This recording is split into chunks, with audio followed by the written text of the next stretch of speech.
قبضہ جماتا ہے. اور قبضہ کیوں جماتا ہے زبردستی؟ تاکہ جو عزت والے لوگ ہیں ان کو ذلیل بنا دیں اور جو ذلیل لوگ ہیں ان کو اونچائی میں لے جائیں. چنانچہ آپ دیکھ لیجیے، ہندوستان ہو، ہندوستان کے باہر ہو، یہ زبردستی کے قبضے ہیں اور زبردستی کے ہوتے ہیں، زبردستی کے مناصب. لوگ پسند نہیں کر رہے ہیں، لوگوں کے دماغ میں ان کے تعلق سے نفرت ہے، ان کو دیکھنا نہیں چاہتے، ان سے بری طرح بھڑکتے ہیں، ان کو گالیاں دیتے ہیں. لیکن جب وقت آتا ہے نتیجے کا، اچانک معلوم ہوتا ہے کہ فلاں صاحب کی جیت ہو گئی اور فلاں صاحب نے خطہ پا لیا. یہ کیا ہے؟ یہ دھوکہ دہی ہے، یہ زبردستی حکومت پہ قبضہ کرنے والی بات ہے. کیوں؟ تاکہ جو گھٹیا لوگ ہیں وہ اونچے مناصب پر آ جائیں اور جو اعلیٰ لوگ ہیں وہ گھٹیے مقام پر پہنچ جائیں. چنانچہ آپ دیکھ لیجیے، یہ ہمارا مسلمان جو اللہ کا محبوب، اللہ کا محبوب یہ گروپ ہے، یہ حزب اللہ ہے، یہ اللہ کی جماعت ہے، یہ اللہ کا گروپ ہے. لیکن آج مسلمانوں کا حال دیکھ لیجیے، ہندوستان کے اندر آج بیچارے گئے ہوئے، سہمے ہوئے اور عجیب و غریب کیفیت سے پہنچا ہے. اور ہندوستان ہی کیا بات ہے، آپ دنیا میں کہیں بھی چلے جائیے، مسلمان ہر جگہ محبوب الحال ہے. اور غلبہ کس کا ہے؟ ان لوگوں کا جو یا تو اسلام سے باہر ہے یا اسلام میں تو ہے لیکن اسلام کو کمزور کرنے والے ہیں اور باطل کے آلے کار بنے ہوئے ہیں.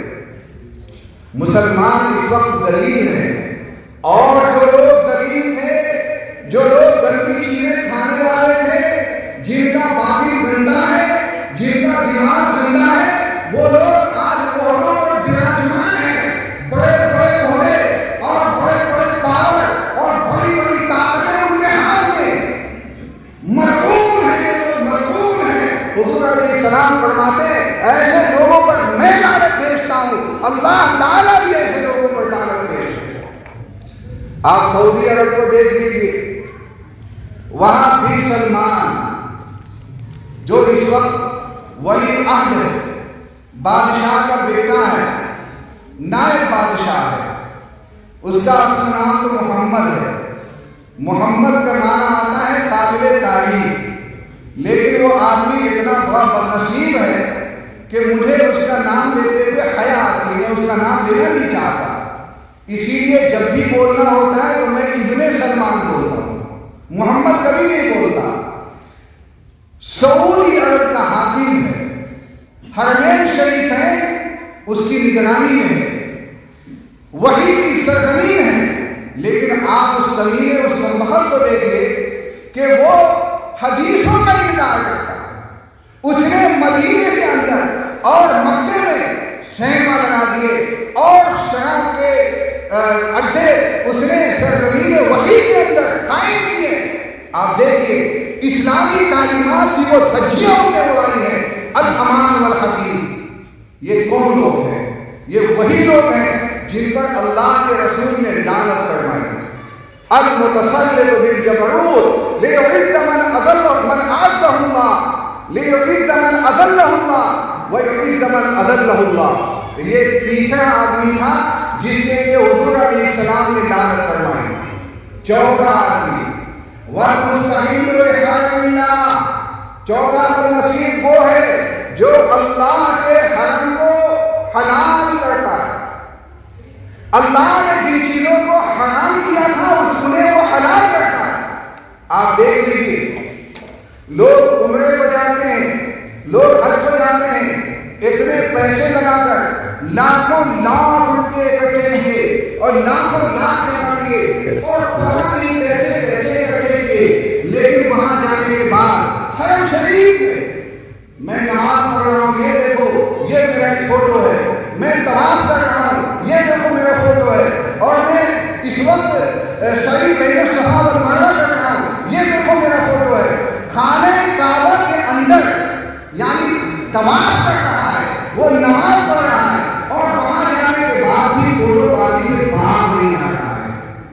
میرے بھائیوں، جس طرح خانہ کعبہ میں نماز پڑھنے سے، ایک فرض نماز پڑھنے سے ایک ثواب ملتا ہے، ایسے ہی وہاں گناہ کرنے سے خطرناک جرمانہ بھی لگتا ہے۔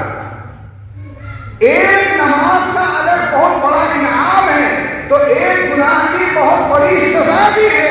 اللہ تعالیٰ نے ارشاد فرمایا وَمَن يُرِدْ فِيهِ بِإِلْحَادٍ بِظُلْمٍ نُذِقْهُ مِنْ عَذَابٍ أَلِيمٍ، کہ جو آدمی خانہ کعبہ کے اندر، مسجد حرام کے اندر یا مسجد نبی کے اندر اگر ظلم کرے گا، اگر اس میں الحاد کرنے جائے گا، اگر وہ الٹی چال چلے گا، نُذِقْهُ مِنْ عَذَابٍ أَلِيمٍ، ہم اسے دردناک سزا دے رہے ہیں۔ اب سوچئے ہم لوگ جاتے ہیں عمرے کے لیے تو کیا ہم یہی سزا لینے کے لیے جاتے ہیں؟ جب ہم نیکی کمانے کے لیے جاتے ہیں تو یہ کیا ڈرامہ کیا ہوا ہے؟ وہ خانہ کعبہ ہے، وہ حرم شریف ہے، یا وہ لندن اور پیرس ہے؟ کیا بنا دیا اس کو؟ والمستحیل بحرم اللہ، جو اللہ کے حرم کو حلال کرنے والا ہے اس پر بھی اللہ کی لعنت ہے۔ حضور علیہ السلام فرماتے ہیں میں بھی لعنت بھیجتا ہوں۔ پانچواں بدنصیب وہ ہے، حضور علیہ السلام فرماتے ہیں والمستحیل بالعبرۃ ما حرم اللہ، وہ شخص جو میری اولاد کی بے عزتی کرتا ہے اور میری اولاد کو بے آبرو کرتا ہے، میری اولاد کی بے عزتی کرنے کو حلال سمجھتا ہے۔ حضور علیہ السلام ساری دنیا کے محسن ہیں، محسن کائنات ہیں۔ آپ صلی اللہ علیہ وسلم کا احترام اللہ تعالیٰ نے احترام فرمایا اور پوری دنیا کو اور پوری مخلوق کو احترام کا حکم دیا۔ حضور علیہ السلام محترم ہیں، بے انتہا محترم ہیں۔ آپ کی اولاد بھی آپ سے نسبت کی وجہ سے احترام کا حق رکھتی ہے۔ یہی وجہ حضور علیہ السلام نے فرمایا اور بڑی مشہور حدیث ہے ترکت فیکم الثقلین ترکت فیکم الثقلین لن تضلوا ما تمسکتم بہما کتاب اللہ و عترتی، میں تم میں دو چیزیں چھوڑ کر جا رہا ہوں، جب تک تم ان کو مضبوطی سے تھامو گے کبھی گمراہ نہیں ہوگے۔ ان میں سے ایک کتاب اللہ ہے اور دوسری میری اولاد ہے۔ سنت کا بھی تذکرہ ہے، وہ بھی ایک حدیث ہے، لیکن حضور علیہ السلام خاص کر اپنی اولاد کے سلسلے میں وصیت کر رہے ہوتے کہ دیکھو ان کو تم پکڑ کے رکھنا، ان کو چھوڑنا نہیں، ان کو گالیاں مت دینا، ان کو برا نہیں کہنا، ان کی بے عزتی نہیں کرنا، ورنہ میں تم پر لعنت بھیجوں۔ یہ 5 بدنصیب ہیں اور 6 بدنصیب کو بھی دیکھیں گے۔ اللہ تعالیٰ ہمیں ہر طرح کی بدنصیبی سے بچائے۔ آپ صلی اللہ علیہ وسلم فرماتے ہیں التارک لسنتی، 6واں بدنصیب وہ ہے جو میری سنت کو چھوڑنے والا۔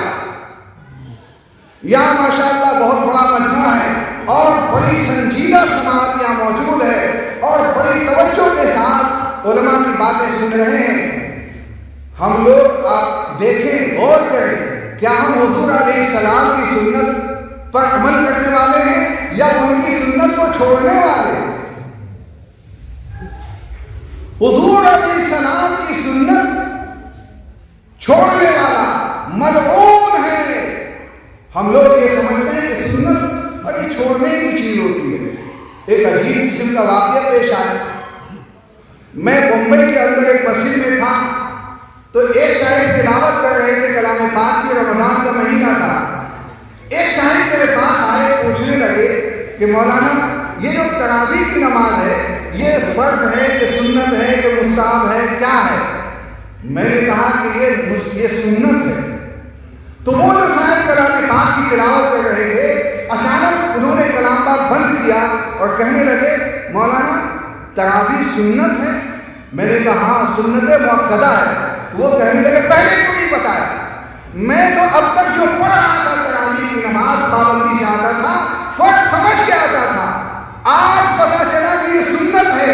اور سنت کا مطلب یہ ہوتا ہے پڑھ لو تو بہت اچھا، نہ پڑھو تو کوئی مسئلہ نہیں ہے۔ اس کے بعد اس کمبخت نے آنا ہی چھوڑ دیا۔ مجھے بے انتہا افسوس ہوا اور میں نے سوچا کہ عوام کو ہر مسئلہ بتانا بھی نہیں چاہیے۔ مجھ سے غلطی ہو گئی کہ میں نے یہ مسئلہ بتا دیا۔ لیکن میرے بھائیوں سنت چھوڑنے محبت ہوگی. حضور علیہ السلام کی ایک ایک چیز سے اس کو محبت. جب آدمی یہ میر تقی میر بولتا ہے یوں اٹھے آہ اس گلی سے ہم جیسے کوئی جہاں سے